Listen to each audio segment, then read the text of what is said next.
Okay, so now that we've done standing poses, hand balances, simple back bends, we're now going to do some work on Setubandha, which is the simple bridge pose. So you do always the simple back bends before the simple bridge pose. So we start off by placing the feet as we would for standing. So a little bit slightly turned in so the outside edges are parallel, and we line up the ankles at the same width as our hip sockets. So we'll put the hips quite close.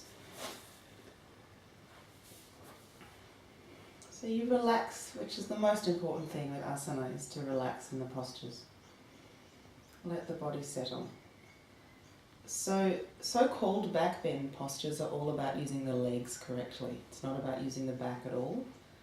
So to use the legs, what we're going to do is simply concentrate on pushing down through the feet.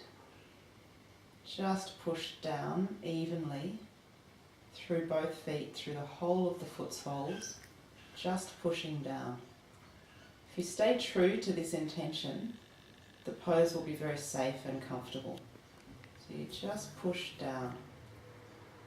Now you're probably noticing that something's happening because I'm pushing down, but I'm only trying to push down. I'm not trying for any other effect.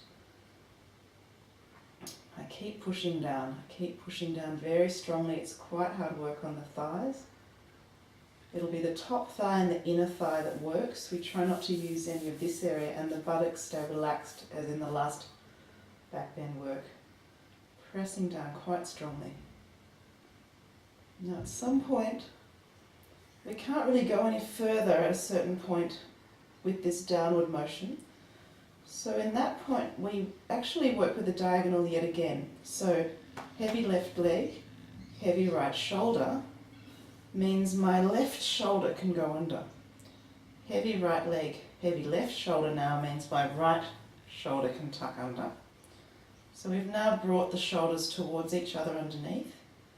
We're going to keep the downward pushing, but combine it with slightly pushing the feet away from us, away from the head. So if I push down and then slightly away at the same time, you might notice something happening in the upper back. Pushing down and away at the same time, using the inside thighs and the tops of the thighs, which are working really hard. Now the buttocks are still loose. There's no work in the buttocks that's really needed.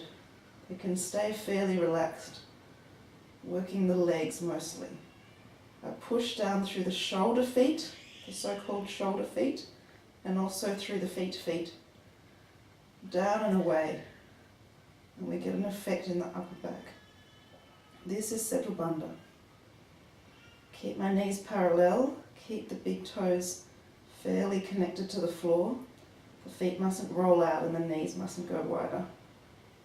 And then when we've finished, we can lower the bones back onto the floor. Now you might want to do a rest and then maybe 2 or 3 more of those if the back feels comfortable and until the thighs are really worn out.